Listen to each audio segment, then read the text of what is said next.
এটা একটা bridge rectifier. AC current দুইটা পথেই ঢুকতে পারবে। যদি উপরে এই পথ দিয়ে ঢুকে তাহলে ডিসি পজিটিভ দিয়ে বের হবে। ঠিক নিচে যে এসি কারেন্টটা আছে এটাও কিন্তু ডিসি পজিটিভ দিয়েই বের হবে। কেন ডিসি মাইনাস বা নেগেটিভ দিয়ে ফেরত আসছে না? কারণ হচ্ছে ডায়োড। ডায়োড সবসময় একমুখী রাস্তা তৈরি করে, মানে শুধু কারেন্ট একদিকেই যেতে দেয়।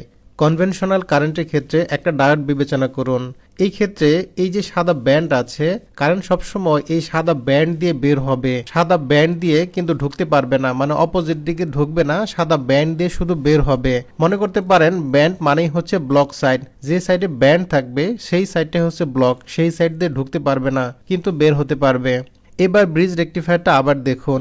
এসি কারেন্ট দুইটা রাস্তা দিয়ে এখন প্রবেশ করতে পারবে। এক রাস্তা হচ্ছে ব্যান্ড সহ, এক রাস্তা হচ্ছে ব্যান্ড ছাড়া।